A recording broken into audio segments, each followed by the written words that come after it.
Baik, kita mulai teman-teman semua. Kita mulai dengan bacaan Bismillahirrahmanirrahim. Assalamualaikum warahmatullahi wabarakatuh. Alhamdulillahilladzi arsala rasulahu bil huda wa dinil haqq liyudhhirahu 'ala dini kullihi wa kafa billahi syahida. Allahumma sholli ala sayyidina Muhammadin wa ala alihi wa ashabi ajmain wa man tabi'ahum ila yaumiddin. Asyhadu an la ilaha illallah wa asyhadu anna Muhammadan abduhu wa rasuluhu ala jalla nabiyya ba'dah. Rabbi syrah li sadri wa yassir li amri wa hlul 'uqdatam min lisani yafqahu qawli. Baik, kita lanjutkan pembahasan terkait fikih zakat atau kajian fikih ini kepada Ustadz Usman. Kami persilahkan kepada Ustadz. Baik, syukran jazakallah khair Ustaz Supri. Assalamualaikum warahmatullahi wabarakatuh. Waalaikumsalam warahmatullahi wabarakatuh. Alhamdulillahirabbil alamin, sallallahu wasallam ala sayyidina wa nabiyina Muhammadin wa ala alihi wa sahbihi ajma'in, amma ba'du. Alhamdulillah, Bapak Ibu yang saya hormati rahimakumullah. Pagi hari ini kita kembali diperkenankan oleh Allah Subhanahu wa taala, diberikan kesempatan dan diberikan kesehatan sehingga pagi hari ini kita bisa melanjutkan kajian tentang fikih zakat untuk yang ke berapa ini ya? Ketiga kalinya atau keempat kalinya, Ustaz? Yang keempat sekarang. Oh, yang keempat ya. Nah, pagi hari ini kita insya Allah akan lanjutkan tentang zakat dari hasil usaha selain perdagangan dan juga zakat profesi. Dan nanti insya Allah kita lanjutkan dengan zakat fitrah ya. Dan sekilas tentang para mustahik zakat. Nah, insya Allah dengan rangkaian materi pada pagi hari ini, insya Allah selesai pembahasan kita tentang fikih zakat secara global ya, insya Allah. Baik Bapak Ibu yang saya hormati rahimakumullah, kemarin kita telah sampaikan beberapa bagian zakat, yaitu zakat mulai dari zakat emas perak, termasuk kemudian zakat uang, kemudian zakat peternakan, kemudian zakat pertanian, dan juga tentang zakat perdagangan. Nah, kita sekarang masuk pada zakat hasil usaha selain perdagangan. Artinya, seperti yang kemarin kita sampaikan, yang namanya perdagangan itu, seperti kita coba cek lagi. Nah, kemarin kita telah sampaikan ya, yang kita sebut dengan perdagangan itu kan taqlibul mal li ajli ribhi, yaitu adalah memutar harta, mengelola harta untuk mendapatkan keuntungan yang wujudnya adalah bil bai' wa syira, dengan menjual dan membeli. Sehingga dikatakan semua barang yang dipersiapkan untuk dijual belikan, inilah tijarah. Atau tijarah ini adalah mengupayakan harta dengan menukarkan dengan harta yang lain. Dan itu tidak bisa kecuali dengan perdagangan. Artinya dengan jual beli. Jadi seperti itu. Nah, dari definisi tijarah yang barangkali ini adalah salah satu usaha ya yang ada di tengah-tengah kita, salah satu profesi atau mungkin pekerjaan ya yang ada di tengah-tengah kita.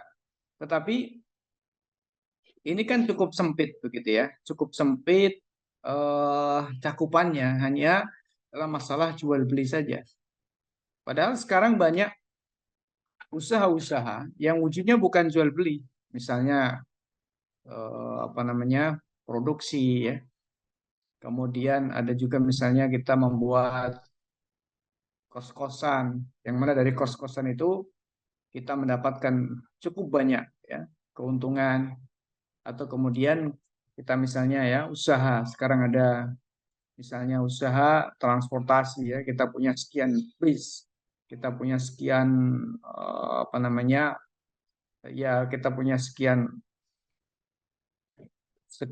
mobil ya yang kita sewakan. Nah, ini kan wujudnya bukan sebuah perdagangan ya. Nah, lalu bagaimana seperti itu ya? Termasuk juga zakat profesi ya, profesi-profesi yang hari ini menonjol ya, seperti dokter, kemudian mungkin dosen dan lain-lain. Nah, baik. Kita masuk di sini.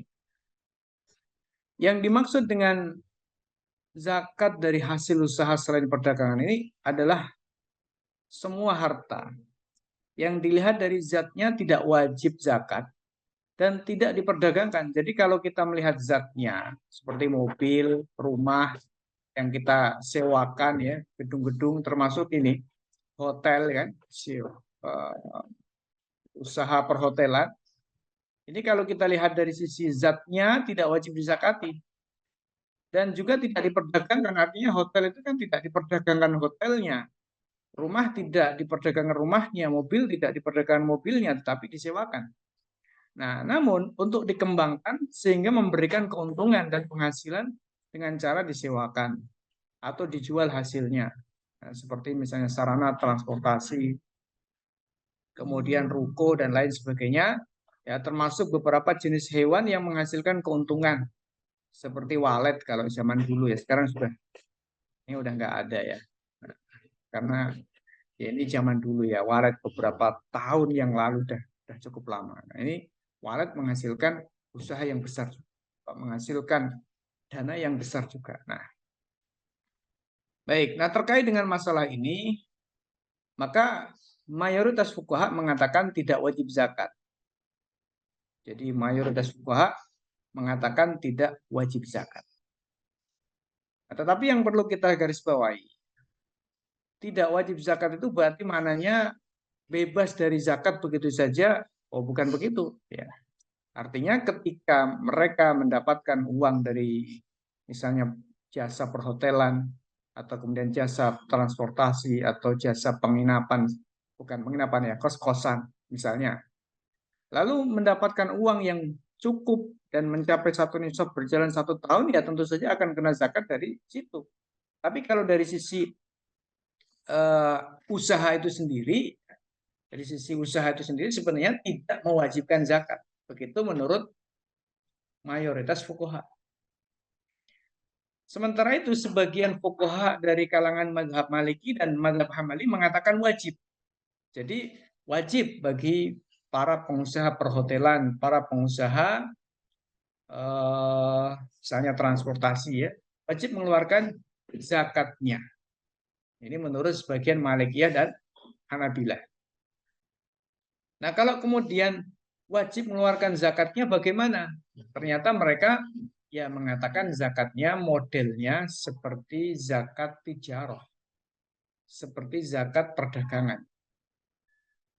Nah, kalau kemudian kita bawa kepada zakat perdagangan, maka berarti yang dizakati itu bukan hanya dari hasil atau dari keuntungannya saja, tetapi yang dizakati juga karena rumah itu rumah disewakan, berarti dihitung. Karena transportasi itu transportasi yang seolah-olah diperdagangkan, bukan zatnya tetapi manfaatnya, ya berarti mobil itu dihitung. Jadi berarti ya besar jadinya.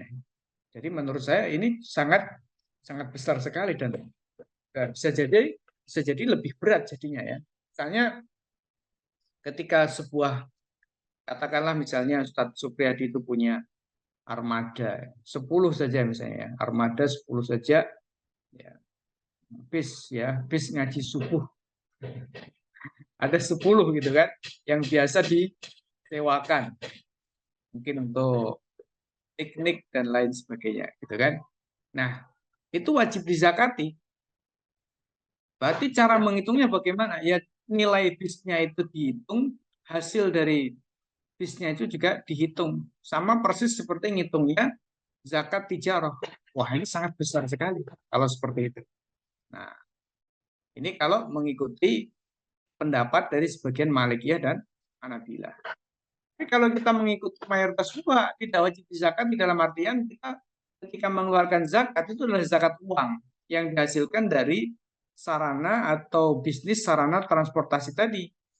Sedangkan bisnya itu sendiri, misalnya Ustadz Supri tadi ada 10 unit, maka bisnya itu tidak dihitung. Jadi yang dihitung ya hanya hasil dari usaha berupa penyewaan atau jasa transportasi tadi. Kemudian kalau ulama kontemporer itu ada Imam Abu Zahra, kemudian ada Imam Syekh Abu Zahra, ini ulama Azhar semua, kemudian Abdul Wahab Khalaf, kemudian ada namanya Syekh Abdurrahman Hasan. mereka mengatakan wajib zakat. Ya, mereka mengatakan wajib zakat sebagaimana fuqaha Malikiyah dan Hanabilah. Sementara itu sebagian kontemporer mengatakan juga tidak wajib zakat. Ada di antara mereka yang seperti Syekh Abdul Qadim Zalum dan lain-lain ya. Jadi tidak melihat ya ini sebagai perkara yang wajib dizakati. Nah, mengapa terjadi perbedaan seperti ini? Ya jawabannya kembali kepada sudut pandangnya masing-masing. Kalau kita melihat bahwa eh, sarana-sarana transportasi, kemudian jasa perhotelan sebagai sebuah harta yang itu kita lihat nama itu adalah harta yang berkembang begitu ya. Maka memang kita melihat wajib dizakati, gitu kan?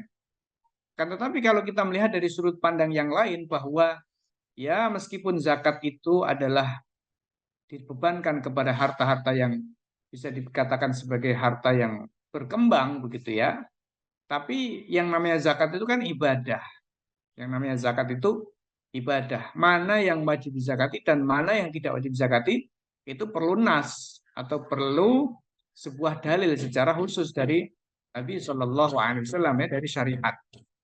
Nah, karena zakat ini bagian dari ibadah dan meskipun zakat itu dibebankan kepada harta-harta yang memang faktanya berkembang, tetapi tidak cukup untuk bisa dikembangkan melalui metode kias.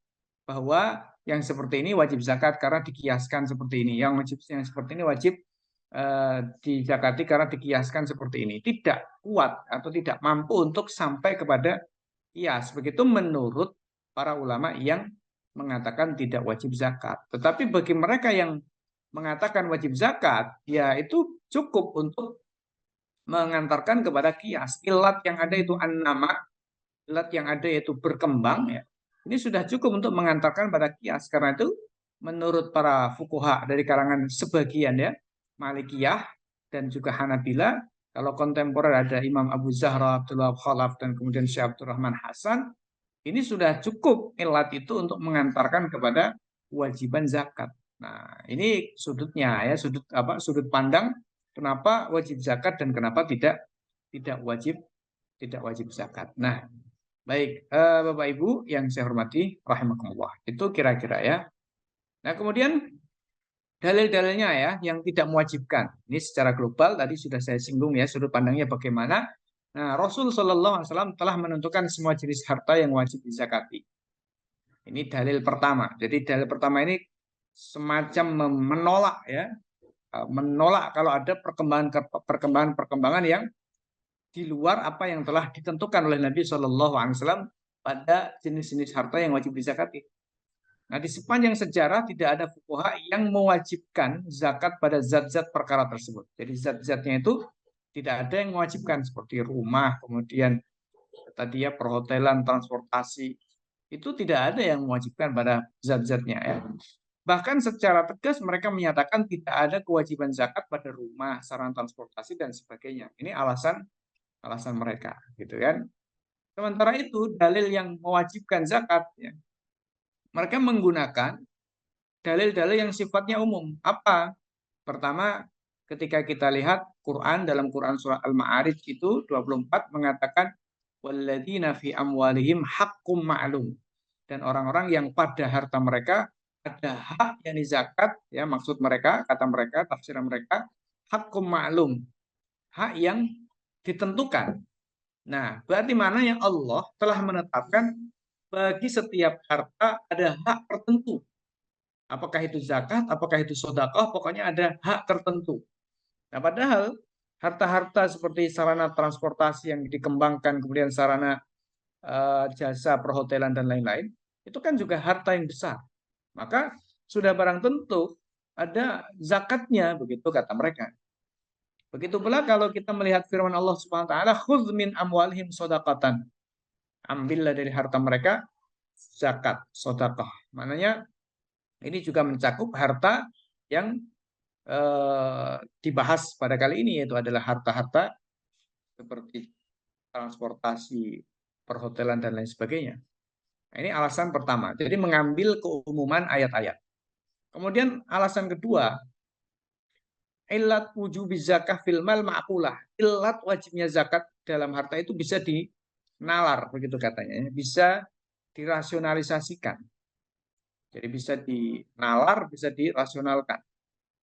Apa itu? Wahya an-nama. Itu adalah berkembang. Kama nassal fuqaha alladziina yu'alliluna al-ahkam. Sebagaimana para fuqaha yang memberikan atau menyatakan adanya ilat pada hukum-hukum, menegaskan bahwa ilat wajibnya zakat pada harta itu adalah an-nama, itu adalah berkembang. Wa ya'maluna bil qiyas, dan mereka juga akhirnya melakukan qiyas. Wa hum kafatu fuqaha'il ummah, dan mereka yang mengatakan bahwa ilat wajibnya zakat pada harta itu bisa dinalar, yaitu adalah berkembang. Ini yang mengatakan seperti ini adalah mayoritas fuqaha, kecuali sejumlah kecil dari kalangan madhab zohiri, dari kalangan ulama dari madhab zohiri, kemudian dari kalangan Mu'tazilah, dan dari kalangan Syiah. Tapi mayoritas fuqaha mengatakan ada ilatnya. Nah, seperti itu ya. Nah, terus tadi kita katakan di awal bahwa mayoritas fuqaha mengatakan tidak wajib. Maka jawabannya apa? Padahal mereka mengatakan ada ilatnya. Ya, tapi ilat itu, ya kalau kita membahas dalam usul fikih itu ya, ilat itu ada yang memang ilat itu qasirah. Artinya qasirah itu ya terbatas pada benda-benda itu. Memang ada ilatnya, tetapi qasirah sifatnya, ya, tidak bisa dikembangkan lebih jauh lagi, terbatas pada apa-apa yang ditentukan oleh Nabi Shallallahu Alaihi Wasallam, meskipun di situ ada ilatnya. Tapi ilat itu qasirah. Jadi ilat itu qasirah, tidak bisa dikembangkan. Nah, kata mereka ya. Kemudian alasan yang ketiga, kata mereka yang mengatakan wajib, hikmah dari disyariatkannya zakat itu adalah membersihkan diri, jiwanya orang yang berzakat, dan juga membersihkan hartanya orang yang berzakat, selain juga untuk memberikan bantuan, membantu orang-orang yang membutuhkan, dan berkontribusi dalam menjaga agama Islam, negara Islam, dan juga menyebarkan dakwah Islam. Itu alasan mereka. Dan itu semua tentu saja ya berlaku juga, artinya terjadi juga pada harta-harta kekayaan berupa sarana transportasi atau jasa-jasa perhotelan dan lain sebagainya, termasuk tentu adalah industri ya. Industri yang itu kan wujudnya bukan berdagang sebenarnya industri itu ya, tapi membuat sesuatu yang kemudian nanti akan dijual, bukan membeli, dijual, membeli, menjual ya, bukan, tetapi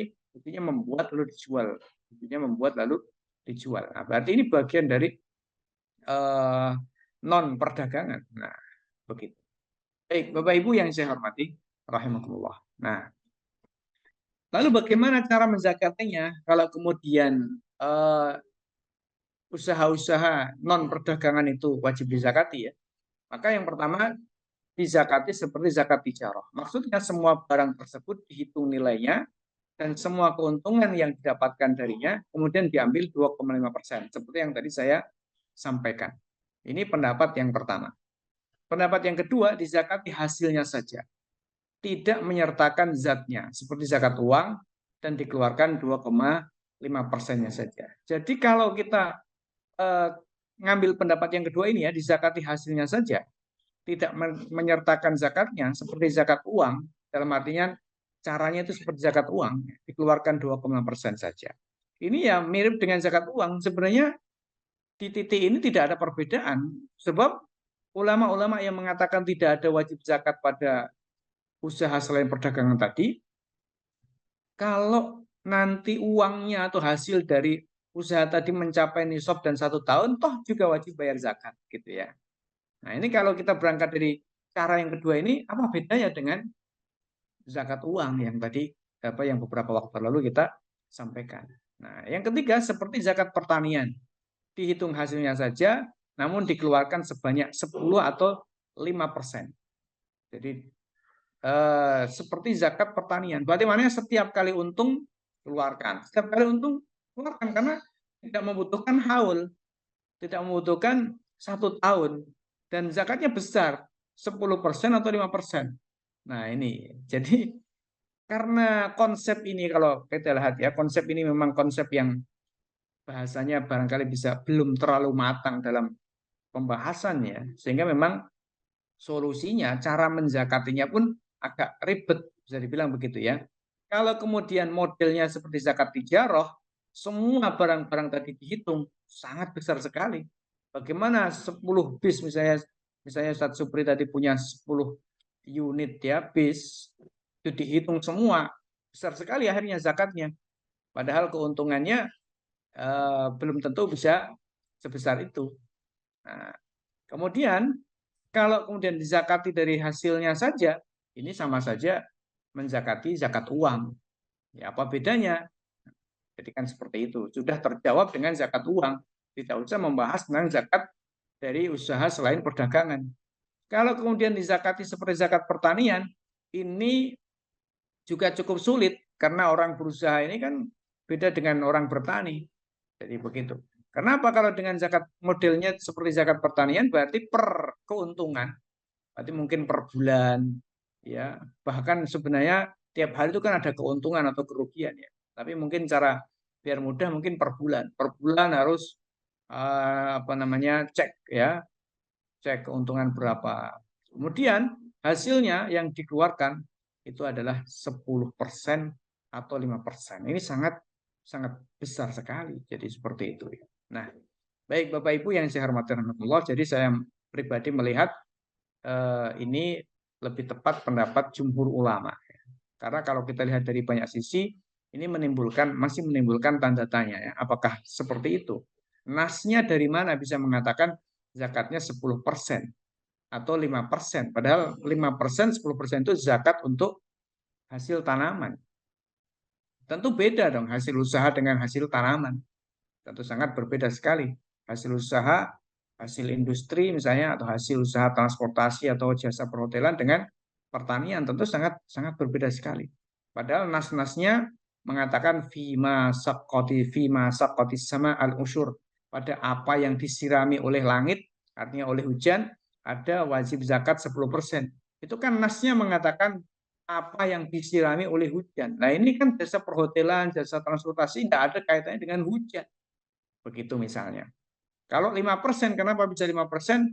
Nah, Nabi juga mengatakan wa fima saqat bidulab, yang disirami eh, dengan dulab, artinya dengan alat ya, itu 5%. Nah, terus bagaimana cara menghitung perusahaan atau menghitung sebuah sarana transportasi atau perhotelan bahwa ini harus 10%, kalau ini harus 55%, bagaimana? Sulit. Jadi seperti itu. Wallahu alam. Jadi saya melihat ini konsep belum benar-benar matang, sehingga kalau saya pribadi ya tetap cenderung kepada pendapatnya jumhur fuqaha yang mengatakan tidak wajib zakat dari sisi zatnya, begitu ya. Tetapi nanti kalau memang menghasilkan uang dan berjalan satu nisab, berjalan 1 tahun mencapai satu nisab, tentu wajib zakat. Itu zakatnya adalah zakat mata uang, bukan zakat dari hasil usaha yang lain. Nah, kemudian zakat profesi. Nah, zakat profesi ini juga sama, problematis sebagaimana zakat hasil usaha yang seli perdagangan tadi. Karena itu maka mayoritas ulama mengatakan tidak wajib. Kalau mayoritas ulama zaman klasik, artinya sebelum era modern ini, tidak ada memang yang namanya zakat profesi, itu tidak ada sama sekali. Tapi untuk konteks modern ini ada yang mencetuskan wajib zakat profesi ya. Dari awal-awal dulu yang mencetuskan mungkin generasi-generasi awal itu adalah Syekh Dr. Yusuf Al-Qardawi. Ya, kemudian mungkin juga ada ulama-ulama sebelum beliau menginspirasi beliau dan juga dikembangkan beberapa kalangan berikutnya ya. Tapi sekali lagi persoalan zakat profesi ini juga problematis. Problematis dari sisi mana? Dari sisi cara mengeluarkan zakatnya. Apakah per bulan, apakah per tahun, perlu haul atau tidak perlu haul. Jadi seperti itu. Terus diukur dengan apa? Apakah dengan zakat perdagangan atau dengan zakat pertanian. Jadi seperti itu. Nah, maka biasanya yang dilakukan cara menzakatinya adalah satu seperti zakat pertanian. Namun yang dikeluarkan hanya 2,5%. Jadi ini unik. Ya, jadi seperti zakat pertanian. Artinya apa seperti zakat pertanian? Setiap gajian langsung bayar zakat. tanpa mempertimbangkan haul. Tanpa mempertimbangkan haul. Dan tentu di sini juga tanpa mempertimbangkan nisab. Karena setiap kali gajian kan nggak mencapai nisab. Kecuali orang-orang tertentu yang gajinya setiap bulannya di atas 100 juta misalnya. Itu yang mencapai nisab. Tapi yang gajian pegawai-pegawai kecil ya, PNS-PNS biasa, paling-paling ya 5 juta.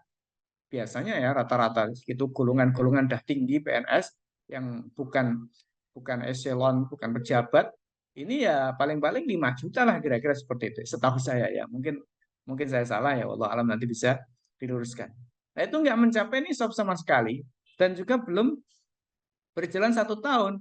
Lalu kemudian dizakati seperti zakatnya pertanian. Jadi di sini terjadi problematis di mana tidak konsisten dengan zakat pertanian. Zakat pertanian itu meskipun dikeluarkan setiap kali panen, tapi ada nisabnya. Jadi seperti itu. Ada nisabnya. Nah di sini sudahlah tidak ada nisab, sudahlah tidak ada haul. Nah padahal zakat apa yang tidak ada nisab dan tidak ada haul? Itu tidak ada kecuali zakat rikaz, zakat penemuan barang apa namanya barang eh, harta karun itu ya, emas dan perak peninggalan zaman pra-Islam, sebelum Islam. Jadi seperti itu. Itu yang tidak ada nisabnya dan eh, tidak ada haulnya. Tetapi yang dikeluarkan juga bukan 2,5%, dikeluarkannya adalah 10%. Jadi seperti itu. Dikeluarkan adalah 10%. Jadi wafir rikas al-usyur. Dalam rikas itu ada 10%. Nah, jadi kalau kita mengikuti cara yang pertama, yaitu dengan seperti zakat pertanian, ini sudah tidak konsisten dengan zakat pertanian. Zakat pertanian ada nisabnya. Lalu kemudian kalau dari sisi jumlah yang dikeluarkan ini 2,5%. Juga tidak konsisten dengan zakat pertanian. Karena zakat pertanian itu bukan 2,5%, tapi 5% atau 10%. Jadi nah, kalau kemudian kita sama sepertikan ya, kita samakan dengan zakat rikas, ya kan? Zakat rikas, maka zakat rikas yang mana tanpa mempertimbangkan haul, tanpa mempertimbangkan nisab, begitu ya. Zakatnya bukan 2,5%, tetapi zakatnya adalah 10%. Jadi ini ya tadi ya bisa dibilang solusinya atau tata cara menzakatinya itu problematis. Artinya mana nasnya yang bisa mengantarkan atau mana dalilnya yang bisa dijadikan sebagai dalil bisa berkesimpulan bahwa zakat itu seperti zakat pertanian dikeluarkan 2,5%. Aneh. Zakat pertanian 5% atau 10% dan ada nisabnya. Memang zakat pertanian tidak ada haulnya. Nah, dari sini sudah masalah. Jadi seperti itu ya. Nah, oke, berarti seperti zakatnya rikas. Ya, rikas tidak ada haul, juga tidak ada nisab. Tapi rikas 10%. Ini hanya 2,5%. Jadi juga tidak bisa disamakan. Kalau mau nyamakan, ya seperti rikas dong, 10%. Mana ada PNS gajinya dipotong 10%. Mau, wah bisa geger ya dunia. Jadi seperti itu. Nah, kemudian yang kedua, cara menzakatnya seperti zakat perdagangan atau uang. Baik waktunya maupun jumlah yang dibayarkan. Nah, kalau ini mungkin, ya, jadi maknanya caranya seperti zakat perdagangan, berarti menunggu 1 tahun, kemudian juga mencapai 1 nisab. Nah, kalau seperti ini cara yang kedua, untuk apa juga? Kan sama saja sepertinya, apa sama saja menzakati uangnya sebenarnya ya, menzakati uangnya bukan menzakati profesinya. Jadi dengan begitu ya, saya pribadi melihat bahwa zakat profesi ini juga sebuah konsep yang belum matang, belum teruji karena di sana sini masih menimbulkan problematika, menimbulkan masalah. Maka ini konsep tidak teruji, menurut saya belum teruji karena dalam banyak sisinya itu jadi masalah. Nah, salah satu hal yang bisa dibilang cacat zakat profesi ini seperti halnya diakui sendiri oleh Dr. Yusuf Al-Qardawi dalam kitabnya Fiqhu Az-Zakah bahwa dalam zakat profesi itu meniscayakan untuk mendoifkan zakat mendoifkan hadis-hadis yang berkaitan dengan haul ketika mengikuti tata cara yang pertama. Yang kedua, mendoifkan semua hadis-hadis yang berkaitan dengan nisab. Padahal hadis-hadis tentang nisab itu sahih. Hadis-hadis tentang haul itu juga minimal kalau tidak sahih hasan. Jadi tidak bisa dong seperti itu ya. Nah, ini yang kemudian mungkin sebagai tambahan catatan barangkali Bapak Ibu masih ragu terkait dengan kewajiban atau tidak wajibnya zakat profesi. Nah, kalau nggak wajib berarti nggak wajib apa-apa. Ya tentunya nggak wajib apa-apa, tapi nanti kalau di akhir tahun kita punya akumulasi uang yang mencapai satu nisab dan berjalan 1 tahun gitu ya, sesuai dengan ketentuan zakat uang kemarin, jadinya kita wajib zakat. Wajib zakatnya adalah wajib zakat uang, bukan wajib zakat profesi. Baik, Bapak Ibu yang saya hormati rahimahullah. Nah, pertanyaannya zakat-zakat yang sudah kita bicarakan tadi ya, dari mulai zakat emas, perak, kemudian uang sampai yang terakhir itu diberikan kepada siapa? Maka jawabannya diberikan kepada salah satu atau semuanya dari 8 golongan ini. Jadi bisa diberikan kepada semuanya kalau ada semuanya, kalau nggak ada ya diberikan kepada yang ada, atau juga bisa diberikan kepada salah satu. Ini menurut madhab mayoritas ulama. Jadi bisa diberikan kepada sebagian saja, atau keseluruhannya, atau yang ada saja dari 8 golongan. Tapi kalau menurut madhab Syafi'i, nggak bisa. Wajib diberikan kepada minimal 3. Minimal 3 dari setiap golongan. Kalau golongan itu ada. Jadi minimal 3 dari setiap golongan kalau golongan itu ada. Jadi misalnya ada golongan fakir, ada golongan miskin, ada golongan amil, ada golongan mu'allafah qulubuhum dan seterusnya. Ada 8 golongan, maka berarti masing-masing dari 8 ini, masing-masing satu, setiap satu dari 8 golongan itu ada 3 orang yang diberi. Jadi seperti itu. Ini agak susah pelaksanaannya kalau eh, jumlah uang yang dibayarkan atau jumlah zakat yang dibayarkan tidak besar. Jadi misalnya zakat cuma misalnya 5 juta, katakan begitu ya. Di situ ada fakir, ada miskin, katakan begitu. Kemudian kita melihat juga ada mu'allafah qulubuhum umpamanya. Nah, kemudian ada Ibnu Sabil, katakanlah 4 gitu kan. Kemudian masing-masing dari 4 ini harus dibayarkan 3 orang. Jadi 3 kali 4 seperti itu. Nah, kalau 5 juta berarti ya dapat dikit-dikit. Kira-kira seperti itu. Belum lagi kalau zakatnya cuma sedikit, tidak 5 juta. Mungkin baru pemula zakat ya, baru pemula zakat. Zakatnya cuma sedikit. Nah, ini agak susah kalau madhab Syafi'i. Tapi kalau madhab lain itu satu saja cukup. Jadi kita misalnya zakat terus kemudian kita berikan kepada satu orang dari golongan 8 golongan ini. Oh, tetangga saya itu miskin, udah kasihin itu semuanya. Boleh. Oh, tetangga saya itu kayaknya lagi punya hutang gitu kan. Ya udah, kita kasih ke tetangga tadi aja. Satu orang itu sudah bisa. Nah, ini memang sedikit berbeda. Kenapa? Karena berbeda dalam memahami ayat innamas shadaqatu lil fuqara'i wal masakin wal 'amilina alaiha dan seterusnya, di mana kalau madhab Syafi'i atau Imam Syafi'i berpandangan semua orang-orang yang dikatakan sebagai mustahiquz zakah, orang-orang yang berhak menerima zakat, itu disebut oleh Allah ya, semua golongan itu disebut oleh Allah dalam bentuk jamak. Lil fuqara jamak, wal masakin jamak, wal amilina 'alaiha jamak, wal mu'allafah qulubuhum jamak semua. Nah, aqallul jam'i salasah. Minimal jamak itu kan 3. Berarti harus ada 3 orang yang diberi dari setiap golongan yang ada di daerah tersebut. Jadi seperti itu. Jadi kalau cuma ada fakir miskin saja, ya berarti fakir 3, miskin 3, 6. 6 orang. Kira seperti itu ya. Nah, baik. Bapak Ibu yang saya hormati rahimahullah. Nah, terkait dengan fakir dan miskin, ya, definisi fakir dan miskin. Terkait dengan definisi fakir dan miskin, sebelum kita definisikan ya, perlu kita sampaikan bahwa fakir dan miskin ini sebenarnya memiliki titik persamaan. Jadi memiliki titik persamaan yaitu apa? Al-hajah, yaitu kebutuhan. Baik fakir maupun miskin dia adalah orang yang muhtaj, orang yang butuh. Itu titik persamaannya. Oleh karena itu maka di dalam Quran ketika disebut miskin tanpa menyebut fakir, maka maksudnya ya fakir ya miskin. Atau ketika disebut dengan fakir saja tanpa menyebut kata miskin, maka maksudnya ya fakir ya miskin.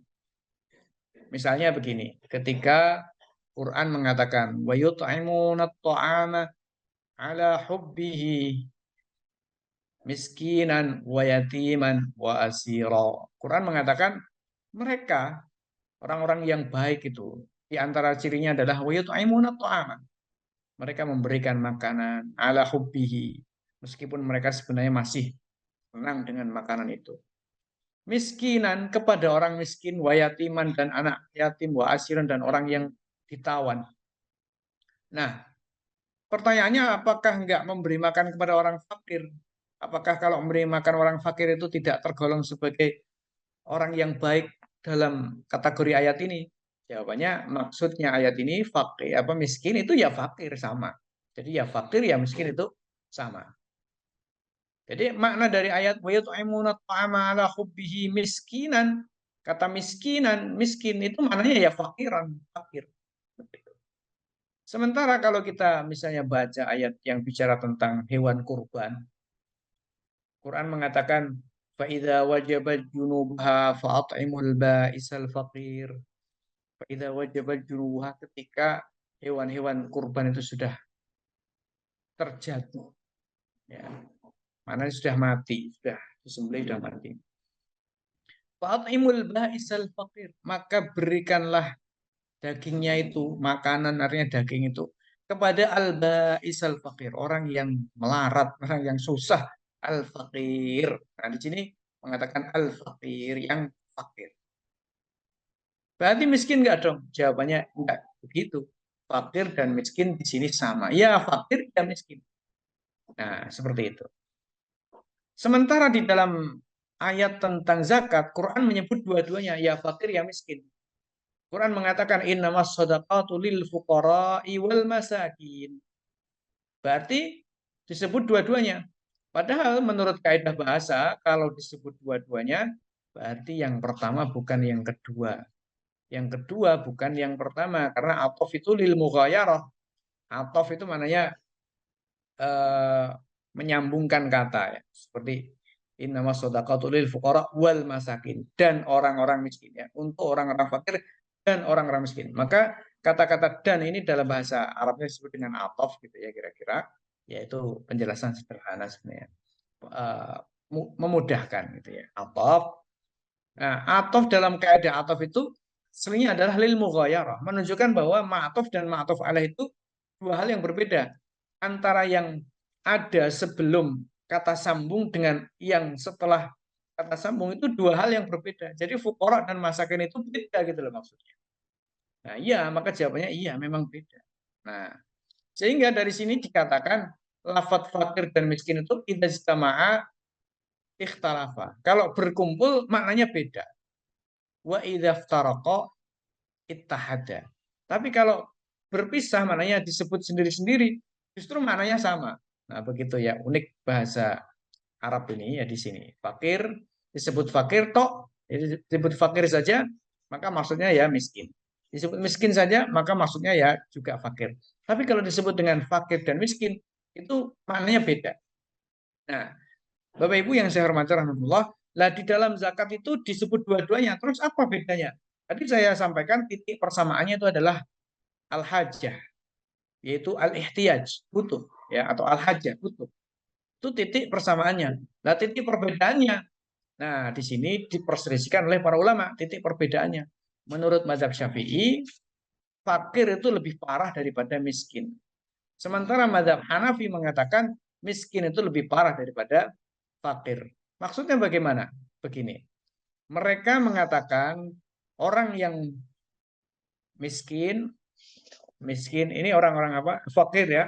Mazhab Syafi'i mengatakan orang yang fakir itu adalah orang yang tidak punya pekerjaan dan tidak punya harta, tidak punya pekerjaan sama sekali dan tidak punya harta sama sekali, atau orang yang punya pekerjaan atau orang yang punya harta namun tidak mencukupi kebutuhannya, ya, tidak mencukupi kebutuhannya kurang dari 50%. kurang dari 50%. Itu disebut dengan fakir dalam kategori dalam pandangan madzhab Syafi'i. Jadi misalnya begini, orang sebulan itu membutuhkan biaya hidup normal 2 juta umpama. Ya, ini beda orang beda karena anaknya beda, istrinya beda. Dalam artian jumlah istri, jumlah anak beda-beda. Jadi per orang bisa beda itu. Jadi tidak angka yang statis. Jadi kalau dinominalkan tidak statis sebenarnya begitu. Tapi lebih kepada kebutuhan, fakta, real kebutuhan. Nah, jadi misalnya ada orang kebutuhan 1 bulan itu 2 juta. Dia tidak punya uang sama sekali, tidak punya pekerjaan sama sekali. Ini jelas fakir. Atau punya uang atau punya pekerjaan, tapi hanya bisa menutup 50% ke bawah. Maka orang seperti ini disebut dengan fakir. Nah, kalau miskin itu orang yang punya pekerjaan atau punya uang, hanya saja tidak bisa menutup kebutuhannya, secara utuh, namun berada di atas 50%, mungkin 60%, 70%, hingga 80%, hingga kurang dari 100% ini terkategorikan sebagai miskin. Jadi seperti itu. Jadi berarti fakir itu lebih parah daripada miskin menurut mazhab Syafi'i. Sementara menurut mazhab Hanafi dibalik saja. Miskin lebih parah daripada fakir. Nah, jadi titik persamaannya saya pikir tidak terlalu penting kita untuk mendetailkan ya. Yang penting adalah kita tahu titik persamaannya bahwa fakir dan miskin itu sama-sama orang yang membutuhkan di mana dia tidak bisa memenuhi kebutuhannya secara sempurna 100%. Kebutuhan-kebutuhan dasar-dasarnya, kebutuhan-kebutuhan primernya ya, dan juga kebutuhan-kebutuhan yang semi primer mendekati kepada primer. Mungkin tidak berkaitan dengan makan, minum, pakaian, sandang, papan, tapi berkaitan dengan hal-hal yang sangat sangat kesulitan hidup kalau tidak didukung dengan adanya sarana-sarana tersebut. Jadi yang itu mungkin saya katakan sebagai istilah semi primer. Nah, baik itu. Jadi itu fakir, itu miskin. Mudah-mudahan sudah bisa ditangkap ya maksud dari fakir dan miskin itu. Kemudian yang ketiga adalah amil. Nah, kalau kita mengacu pada zaman Rasul Shallallahu Alaihi Wasallam, maka amil itu ya orang-orang yang bukan sekedar mereka yang mengumpulkan zakat atau kemudian mendistribusikan zakat, tetapi memang mereka diangkat secara khusus, tunjuk secara khusus oleh pihak yang berwajib, dalam ini oleh pemerintah, oleh penguasa. Nah, seperti itu. Sehingga mereka punya wewenang. Wewenang apa? Wewenang untuk mengambil zakat secara paksa. Mereka didukung oleh bahasanya oleh kekuatan negara. Mereka didukung oleh kekuatan negara seperti polisi misalnya. Ketika ada orang tidak mau membayar zakat, maka dipaksa. Maka ayatnya min amwalihim sodaqatan. Jadi dipaksa untuk membayar. Kalau memang orang itu sudah wajib bayar, tapi nggak mau bayar, maka diambil secara paksa sejumlah harta yang memang menjadi kewajibannya. Itu amil. Amil seperti itu.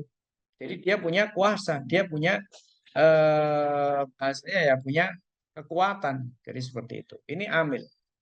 Sehingga dari fakta-fakta itu, meskipun secara pengertian bahasa amil itu orang yang bekerja, ya, alaiha atas zakat, artinya orang yang ya bekerja atas zakat. Meskipun secara pengertian bahasa itu bisa dimaknai semua orang yang bekerja atas zakat, panitia masjid, mungkin di desa, atau panitia desa, atau panitia RT, kira-kira seperti itu ya.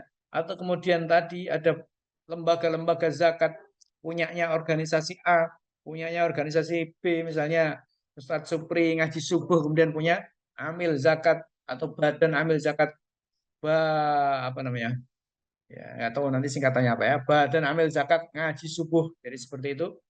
Umpamanya, apakah itu bisa menjadi amil yang kemudian para pegawainya berhak menerima gaji dari hasil zakat? diambilkan dari hasil zakat? Ya, kalau saya pribadi sih menilainya belum, gitu ya. Saya belum ya. Menurut saya tidak berani mengatakan bahwa panitia zakat di masjid atau di KRT-an atau kemudian di tingkat organisasi ya tertentu ini kemudian sudah dikategorikan sebagai amil. Itu kalau saya pribadi tidak berani ya, karena dari kriteria-kriteria dan sifat-sifat amil yang ada ketika wahyu itu turun, muasofat istilahnya ya, karakter-karakter amil yang dikatakan dalam Quran ketika ayat itu turun ya, ini berbeda dengan karakter yang kita dapati dalam amil-amil yang kita sebut ya dengan istilah sekarang yang ada yang kita dapati di dalam mungkin KRT-an atau KRW-an atau kemasjidan atau kemudian tingkat organisasi misalnya seperti itu ya.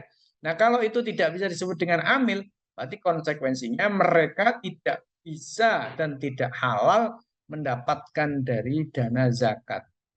Seperti itu. Wallahu a'lam.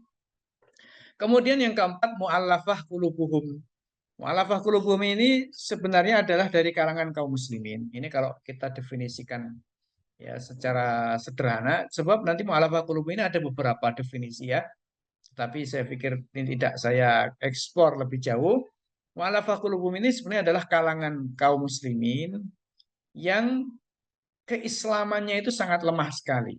Jadi keislamannya sangat lemah sekali dan diharapkan dengan diberi zakat itu jadi menguat keislamannya. Ini menurut sebagian ulama seperti madhab Syafi'i. Jadi seperti itu. Akan tetapi kalau kita melihat riwayat dari Sayyidina Umar bin Khattab radhiyallahu an, di masa-masa Islam telah kuat, Umar bin Khattab tidak memberi zakat orang-orang yang dulu di masa Nabi diberi zakat karena dianggap mereka lemah imannya. Sayyidina Umar kemudian mengatakan ya kalau mereka ya mau Islam, Islamlah. Kalau nggak mau ya sudah terserah mereka. Tidak diberi zakat karena Islam sudah kuat. Nah jadi mu'allafah qulubum itu berarti orang-orang yang hatinya dalam tanda petik dibeli dengan harta agar posisinya aman di tengah-tengah masyarakat Muslim, tidak mengganggu. Sehingga kemudian sebagian fuqaha memberikan definisi mereka adalah para pemilik pengaruh yang mana keislaman mereka masih lemah dan dengan diberi zakat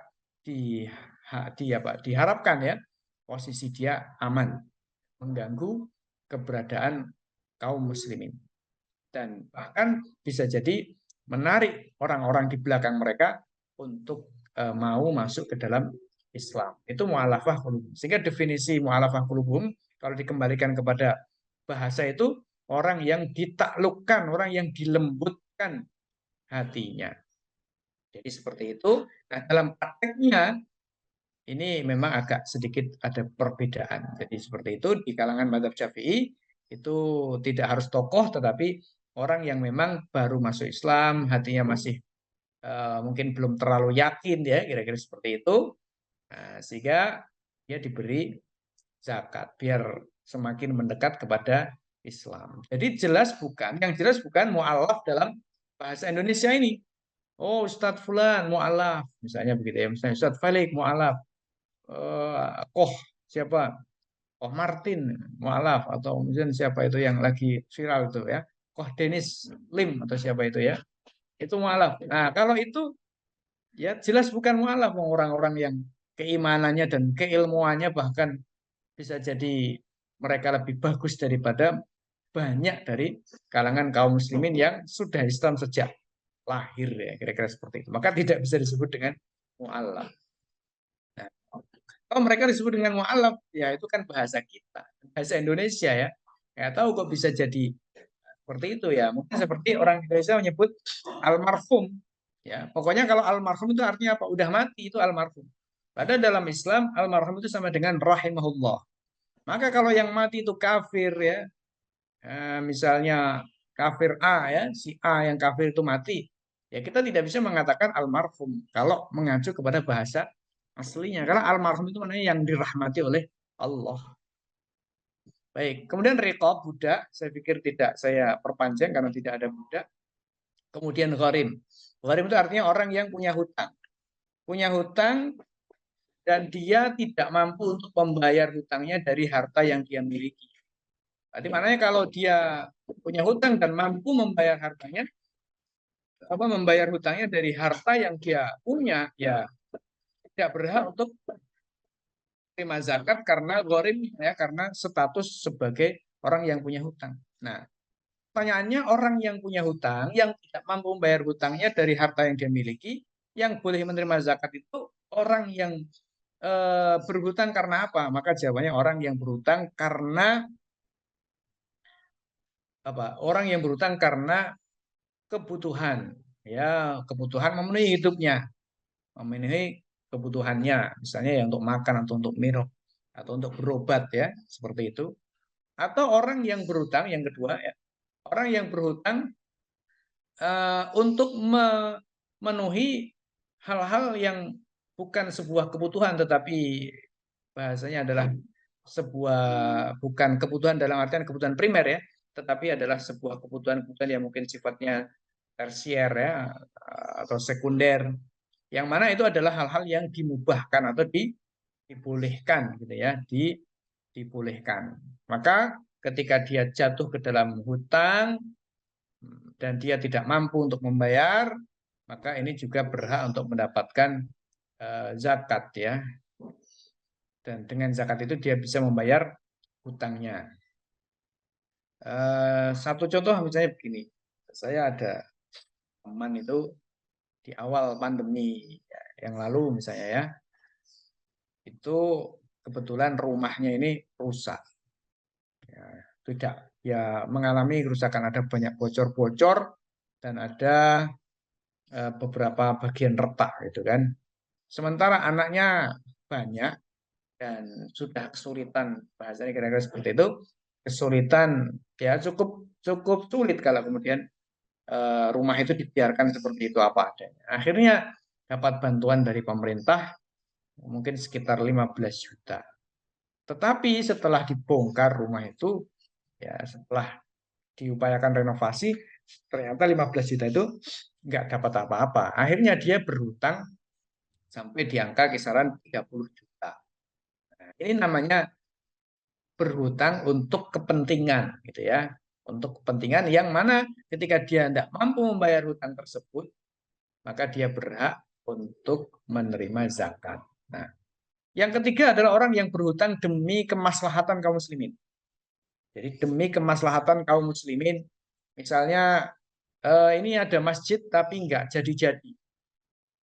Ada masjid nggak jadi-jadi, akhirnya dia berhutang atas nama pribadi, kemudian dia membangun masjid itu dengan duitnya sendiri hasil hutang.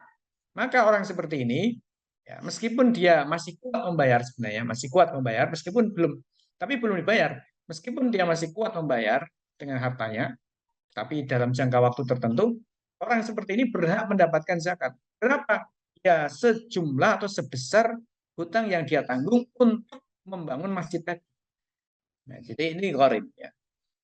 Jadi kalau kemudian kita sederhanakan, ya, tidak ada sistem negara manapun yang seperti Islam. Yaitu apa? Membayar hutangnya rakyatnya. Ketika rakyatnya itu punya hutang dan kesulitan untuk membayar, maka negara campur tangan untuk membayarkan hutangnya. Itu tidak ada kecuali di dalam Islam. Sebaliknya yang ada dalam kapitalis, rakyatlah yang menanggung hutangnya negara. Allah alam. Kemudian sabilillah, sederhananya sabilillah menurut mayoritas ulama itu adalah apa saja yang berkaitan dengan jihad, ya, dengan jihad. Apakah prajuritnya, tentaranya yang berperang sendiri, ataukah kemudian eh, senjata dan prasarana yang dibutuhkan untuk berperang, termasuk juga lembaga-lembaga kemiliteran, termasuk juga lembaga-lembaga pendidikan kemiliteran. Itu semua terkategori sebagai sabilillah. Maka bisa menyalurkan zakat untuk membangun universitas yang berkaitan dengan kemiliteran. Jadi seperti itu menurut hukum Islam, ya. Jadi seperti itu. Andai kata kelak Baitul Mal itu ada lagi dan Baitul Mal memiliki harta yang sangat besar sekali, maka dari harta zakat ini bisa juga disalurkan untuk membangun persenjataan, untuk membangun industri persenjataan. untuk membangun sekolah-sekolah kemiliteran. Jadi karena itu berkaitan dengan persoalan jihad fisabilillah. Dan yang terakhir, yang kedelapan adalah Ibnu Sabil. Ibnu Sabil ini sederhananya adalah mereka yang berada di sebuah perjalanan, mereka orang yang menempuh perjalanan atau musafir, dan di perjalanan itu mereka kehabisan bekal dan tidak bisa mengakses hartanya, sehingga dia membutuhkan harta untuk kembali ke negerinya atau menyampaikan dia kepada tujuannya. Jadi seperti itu. Nah, ini Ibnu Sabil ya, musafir yang kehilangan kehabisan bekal, belum sampai ke tempat tujuan dan dia tidak bisa mengakses hartanya. Kalau sekarang mungkin ini akan sangat jarang sekali, tapi akan sangat sulit ditemui, tapi ya bisa saja itu terjadi. Bapak Ibu yang saya hormati rahmatullah, sepertinya pertemuan kita kali ini masih di sini ya, belum bisa sampai zakat fitrah Ustadz Supriyadi ya. Mungkin masih pertemuan yang akan datang karena ternyata waktunya juga sudah jam 10. Mungkin itu kurang lebih mohon maaf dari saya cukup sekian. Waktu saya kembalikan kepada Ustadz Supriyadi. Terima kasih atas perhatiannya. Assalamualaikum warahmatullahi wabarakatuh. Waalaikumsalam warahmatullahi wabarakatuh. Masya Allah, terima kasih kepada guru kita, Ustadz Usman Zaid Asidani yang sudah menyampaikan ilmunya terkait zakat tadi yang disampaikan, zakat perdagangan, zakat profesi gitu yang disinggung ya, termasuk mustahik zakat. Nah, barangkali ada dari sahabat-sahabat atau dari Bapak Ibu yang ingin ditanyakan, silahkan bisa menekan tombol raise hand ya untuk kami unmute dari sini atau bisa menuliskan di kolom chatnya. Baik, sambil menantikan teman-teman ya, Ustadz mungkin ini kalau di masyarakat itu yang sabilillah itu diantaranya itu guru ngaji gitu ya, itu Ya, perbedaan seperti itu, perbedaan pendefinisian itu karena apa biasanya Ustadz? ya. Jadi memang ada sebagian kalangan, sebagian ulama juga ya, yang memahami sabilillah ini selain mencakup eh, berkaitan dengan perang tadi, juga berkaitan dengan semua amal kebaikan ya. Sabilillah guru ngaji, ustadz, kiai ya. Padahal kiainya udah kaya-kaya. Kemudian apa namanya? Ya jalan-jalan kebaikan yang lain ya. Jalan-jalan kebaikan yang lain. Kenapa? Karena sabilillah diartikan sebagai sabilul khairat, jalan kebaikan. Nah, kalau kemudian kita detailkan ya, kenapa sampai apa namanya? Kenapa kemudian ada pengertian seperti ini ya? Karena mengartikan kata sabilillah dengan pemahaman atau pengertian bahasa, bukan sebagai sebuah pengertian istilah. Padahal sejak awal fukoro dan lain-lain itu sudah menjadi asma, menjadi nama. Bahasa lainnya menjadi sebuah istilah, bukan sekedar makna kebahasaan saja. Jadi begitu. Sebagai contoh begini, Ustaz. Misalnya ada orang namanya Abdullah, ya. Ada orang namanya Abdullah. Ini kan tarkib dalam bahasa Arab namanya tarkib idhofi. Tarkib idhofi atau susunan mudhof dan mudhof ilaih. Apa ya? Bahasa Indonesianya apa kira-kira Ustaz? Saya tidak tahu ini. Istilah dalam bahasa Indonesia itu apa ya? Ya, nanti yang tahu lah ya bisa memberikan eh, bisa membantu menjawab ya. Kalau Indonesia itu istilahnya apa gitu ya. Kalau bahasa Arab disebut dengan tarkib idhofi, ya, susunan idhofah, mudhof dan mudhof ilaih. Seperti kata Iya, gitu. Abdullah, ya, Abdullah. Jadi dua kata digabung jadi satu, maknanya satu. Abdullah itu nama orang. Misalnya Ustadz Supri itu namanya Abdullah, kan gitu. Nah, kalau misalnya saya mengatakan ini tolong uang ini kasihkan ke Abdullah. Nah, maka tidak bisa dimaknai diberikan kepada hamba Allah. Karena mana Abdullah itu secara bahasa memang hamba Allah. Oh, berarti bisa diberikan kepada si A, si B, si C, terserah dong, karena kan hamba Allah juga. Enggak, itu sudah menjadi nama, itu namanya Ustadz Supri, misalnya seperti itu, Abdullah. Nah, begitu pula nama apa istilah sabilillah. Ya, sabilillah itu sudah menjadi sebuah istilah menyebut siapa mereka, yaitu adalah orang-orang yang berjuang di jalan Allah berkaitan dengan jihad. Jadi maknanya hal-hal yang berkaitan dengan jihad itulah sabilillah. Sehingga yang tidak berkaitan dengan itu tidak bisa disebut dengan sabilillah. Nah, seperti itu. Nah, kalau kemudian dimaknai sabilillah itu adalah jalan Allah, berarti maknanya jalan yang mengantarkan kepada Allah. Kalau jalan yang mengantarkan kepada Allah, berarti Allah ini kita ganti. dengan kata al-khairat, kebaikan. Kan seperti itu. Maka berarti maknanya semua jalan kebaikan itu bisa menerima zakat. Jadi nanti berarti akhirnya Ustadz, Kiai ya, itu juga jalan kebaikan mengantarkan kepada Allah. Apalagi nanti banyak sekali yang kemudian akan masuk ke dalam sabilil khairat, jalan kebaikan. Nah, ini memang ada sebagian ulama yang mengatakan seperti itu. Kalau ulama klasik itu kalau saya tidak salah ada Imam Al-Qaffal ya, Imam Al-Qaffal.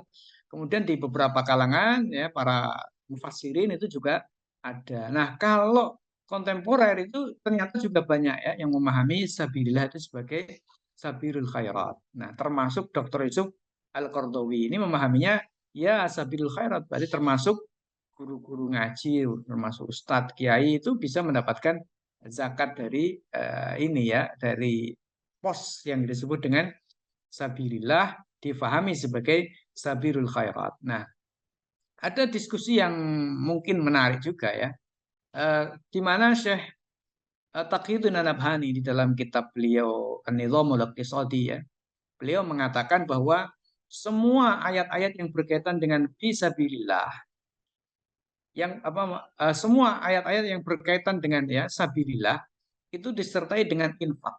Artinya disertai dengan pembahasan tentang infak, infak fisabilillah, infak fisabilillah. Jadi seperti itu.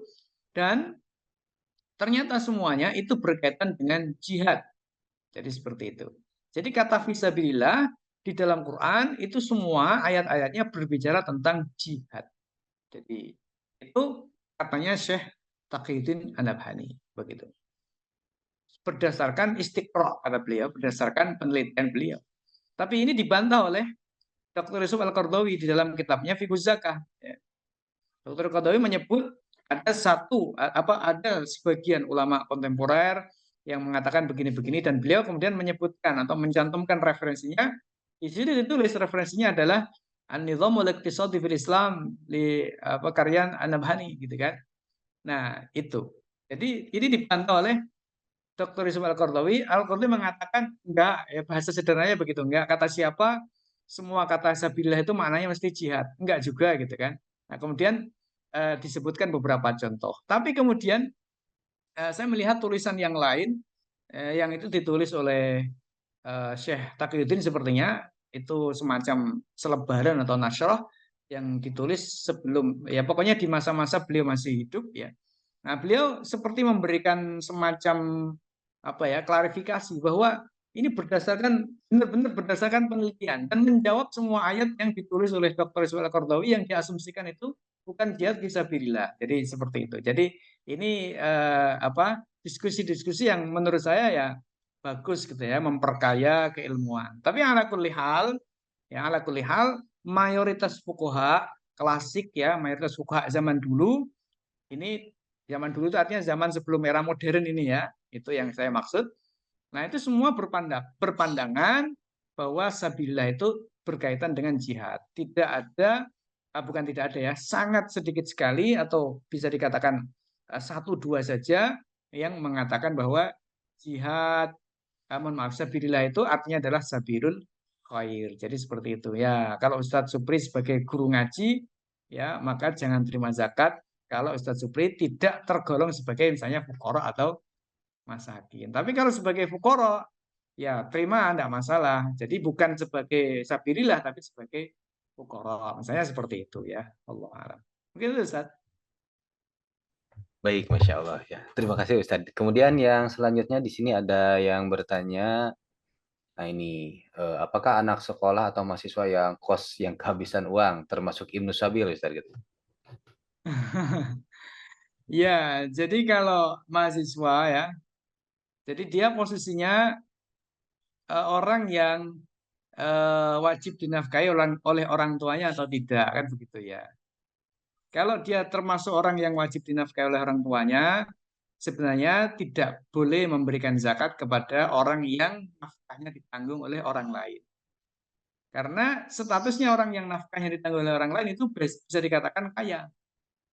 Begitu. Ini kalau menurut mazhab Syafi'i. Jadi misalnya begini, eh, saya memberikan zakat kepada istrinya Ustadz Supri. Apakah sah? Nggak bisa. Ya jawabannya. Kenapa? Ya meskipun Istinasat Supri itu tidak bekerja, katakan seperti itu kan. Tidak bisa karena Istinasat Supri itu tergolong kaya. Kenapa kok tergolong kaya? Tergolong sebagai orang kaya? Iya, karena ditanggung hidupnya oleh Sat Supri. Kewajibannya Sat Supri untuk menanggung istri. Nah, jadi seperti itu.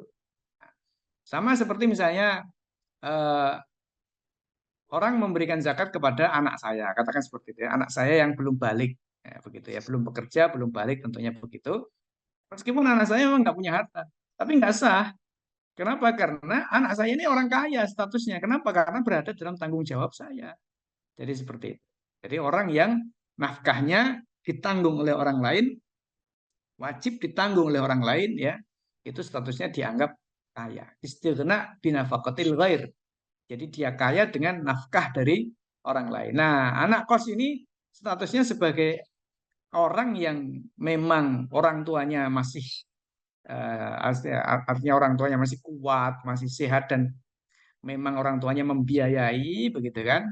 Atau tidak, gitu ya. Kalau memang orang tuanya tidak membiayai, memang dia cul-culan, lepas orang tuanya tidak ada, atau kemudian orang tuanya juga nggak mampu dan dia ngekos ya sendiri, biaya sendiri, ya berarti dia dikatakan boleh menerima zakat. Dalam kategori ini adalah kategori miskin. Jadi seperti itu. Nah, bagaimana kalau kategorinya sebagai Ibnu Sabil? Maka harus dilihat kalau memang dia masih bisa mengakses hartanya.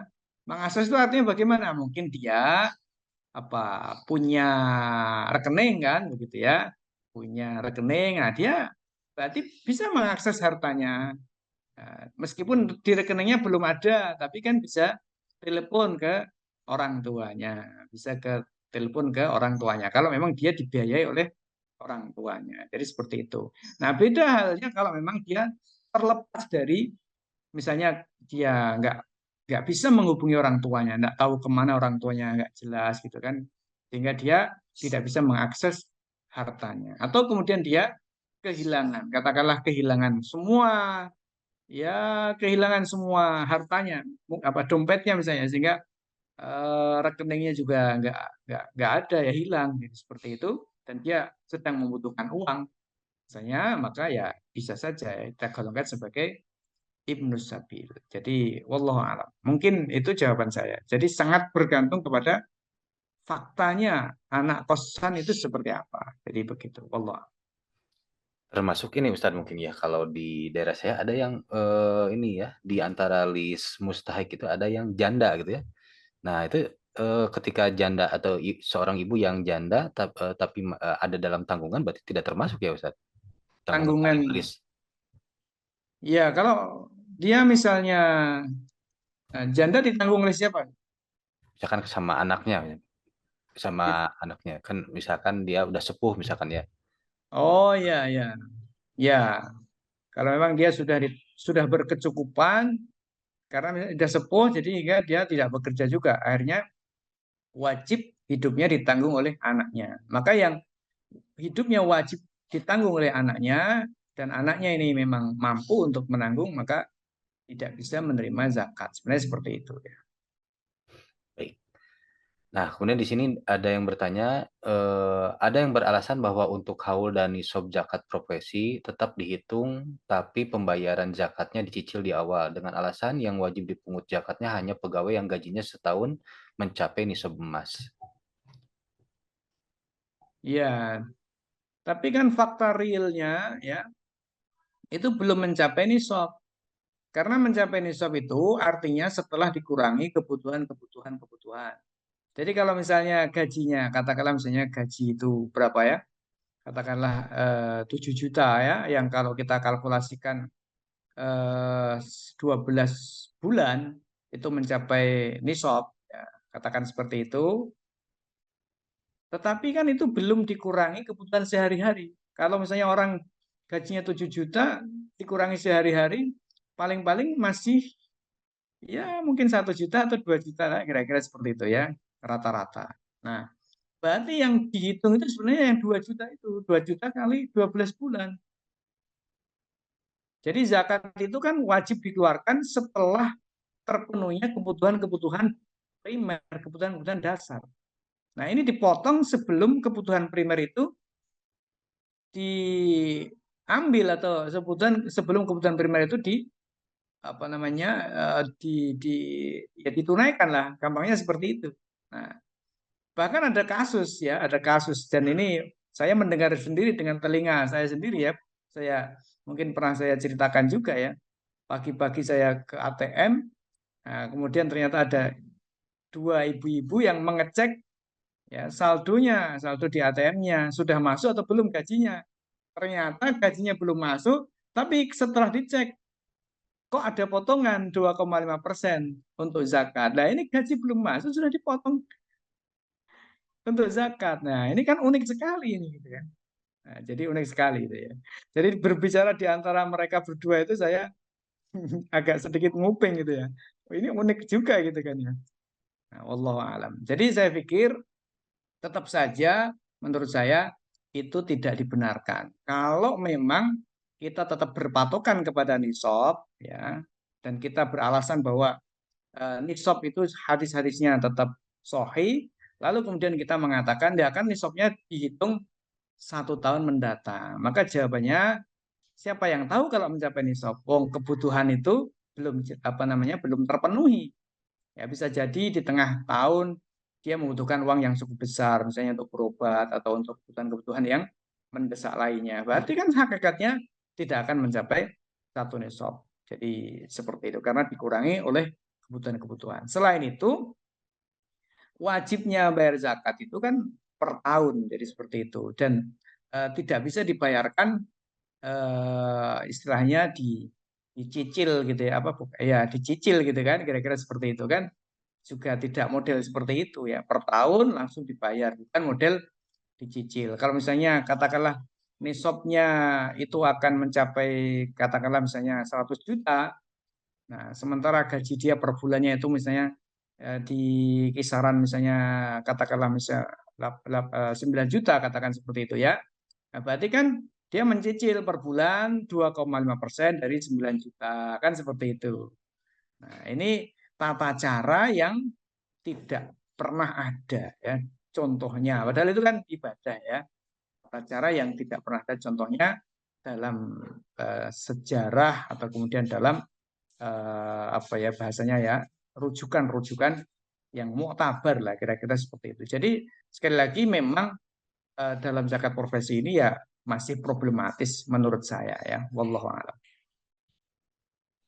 Baik, bagaimana teman-teman yang lain? Barangkali ada yang ingin ditanyakan? Silakan. Nah, mungkin ini Ustadz dari saya kembali Ustadz terkait Ya. ini, terkait definisi tijaroh tadi, yang masih penasaran Ustadz. Kalau definisi tijaroh tersebut sudah misalkan mutafak gitu ya, sudah disepakati oleh para ulama sebagai definisi syar'i yang tadi, sehingga kan ini konsekuensinya tuh kepada yang tadi kan banyak konsekuensinya tuh ketika definisi tijaroh itu demikian, sehingga orang yang hanya apa menjual rumah warisan tidak dijakati ya, seperti itu Hmm. ya Ustaz. Nah itu definisi tersebut apakah sudah mutafak atau bagaimana Ustaz? Iya, muttafaq. Hmm, ya, ya. Muttafaq ya. Semua mazhab seperti itu. Hmm, Yang tadi saya tampilkan itu ada mazhab Syafi'i, ada mazhab Hanafi ya. Jadi artinya itu secara umum begitu di kalangan para fuqaha dari semua mazhab. Jadi tidak ada satupun ulama yang katakan dalam empat mazhab yang ada ya, yang kemudian mengatakan orang habis jual rumah itu langsung wajib zakat. Itu enggak ada. Seperti itu. yang sekali dua kali itu masuk tijaroh tidak tidak berarti ya Ustaz? Maksudnya bagaimana? Sekali dua kali jualan gitu ya, sekali dua kali tidak jadi profesi gitu ya. Tidak jadi proses profesi yang terus menerus. Ya, sekali dua kali dalam arti mungkin pedagang musiman, jualan musiman. Hmm. Seperti jualan sapi bertepatan dengan Idul Adha, begitu ya maksudnya. Ya sekali dua kali ini tidak jadi profesi, mungkin ya nggak jadi dagang lagi, tapi keuntungannya banyak gitu. Ya mungkin bisa jadi hal demikian, misalkan jual sapi tapi cuma sekali aja gitu, tidak tidak terus Ya, tahun depan juga enggak gitu. itu termasuk tijaroh. Hmm, Termasuk tijaroh. Kalau memang nanti hasilnya mencapai satu nisab dan hasil dari dagangan itu utuh, dalam artian utuh itu masih mencapai satu nisab sampai 1 tahun ya wajib dizakati. Jadi seperti itu. Baik Ustaz, terima kasih. Baik, yang lain barangkali ada yang disampaikan? Insya Allah Insya sudah Allah jelas. cukup mungkin ya. Baik, mudah-mudahan cukup. Nanti insya Allah rekamannya bisa diputar ulang oleh teman-teman. Barangkali di sini juga ada yang tidak hadir karena mungkin ada kepentingan yang lain atau hajat yang lain. Baik, Ustadz, ada yang ingin disampaikan sebagai penutup barangkali? Ya, insya Allah sudah cukup Ustaz. Cukup, Alhamdulillah. Pekan depan insya Allah bisa lanjut lagi. Siap, insya Allah. Baik, terima kasih kepada guru kita, Ustadz Usman Zaid Asidani yang sudah menyampaikan ilmunya, dan terima kasih juga kesempatannya bagi teman-teman yang sudah bergabung juga. Mudah-mudahan kita senantiasa dikaruniakan keistiqomahan, senantiasa dikaruniakan keberkahan. Kita tutup dengan doa kifaratul majelis. Subhanakallahumma wa bihamdika Barakallahu asyhadu an la ilaha illa anta astaghfiruka wa atubu ilaik. Terima kasih atas kehadirannya. Mohon maaf jika ada kekurangan. Wassalamualaikum warahmatullahi wabarakatuh. Terima kasih Ustaz. Waalaikumsalam. Ya, sama-sama Ustaz. Pamit Ustaz. Assalamualaikum. Waalaikumsalam warahmatullahi wabarakatuh.